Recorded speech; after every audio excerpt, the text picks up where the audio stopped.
हमारे सवाल अब आईसीआईसीआई बैंक से भी हैं। कटघरे में इस बैंक को भी खड़ा होना चाहिए। हम सबके खाते होते हैं इन बैंकों में।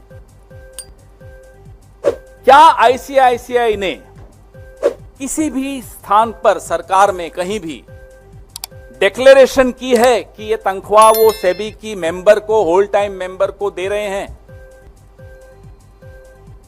या ईसॉप के बेनिफिट्स दे रहे हैं, लाभ दे रहे हैं ईसॉप का?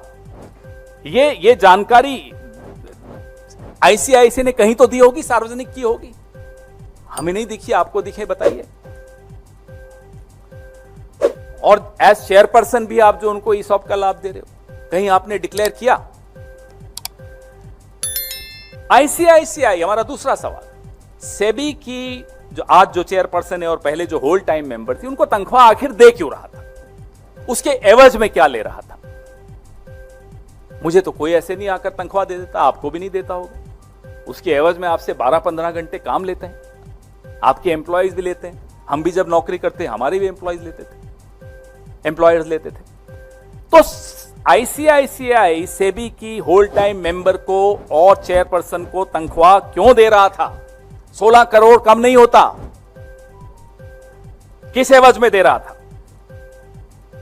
यूं ही दे रहा था तो बता दें साहब, हमारी इच्छा थी दे दी। बताएं, कम से कम आकर बताइए, हमारी इच्छा थी हमने दे दी, ठीक है, मान लेंगे हम। फिर कानून जाने आप जाने, बट वी शुड नो। और जो रिक्वायरमेंट है, listing qualification and disclosure requirement, LODR,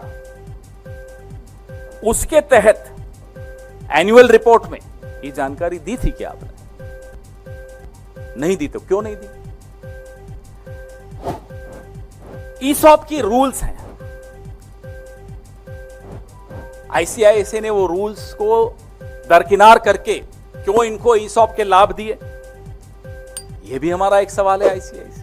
Why did you bypass your own ESOP rules to give benefits of ESOP to the whole-time member and the SEBI chairperson? अब हमारे सवाल सेबी से हैं, एक ही सवाल है, क्या ऐसी और भी कंपनियां हैं जिनसे आप या आपके परिवार के नजदीकी सदस्य इस तरह का या इससे मिलता जुलता लाभ उठा रहे हो? हमारे पास जानकारी है, हम आपसे पूछना चाहते हैं। ये आज इस कड़ी का पहली प्रेस वार्ता है, ये शुरुआत है, इसमें बहुत कुछ निकल रहा है,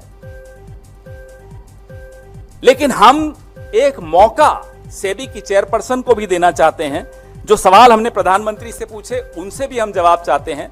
सेबी की चेयरपर्सन से हम ये जानना चाहते हैं कि आप खुद बता दीजिए, और ऐसी कौन कौन सी कंपनियां हैं जिनके आप केसेस सेबी के सामने लंबित हैं, आप उन केसेस पे जजमेंट दे रही हैं, और आप या आपके नजदीकी परिवार के सदस्य उन कंपनियों से अगर कोई लाभ उठा रहे हैं तो आप स्वयं बता दीजिए। ये देश को जानने का हक है, क्योंकि हमारे आपके करोड़ों लोगों के शेयर मार्केट, स्टॉक मार्केट में इंटरेस्ट होता है, हम पैसा लगाते हैं, ये जानने का हक हम सबको है।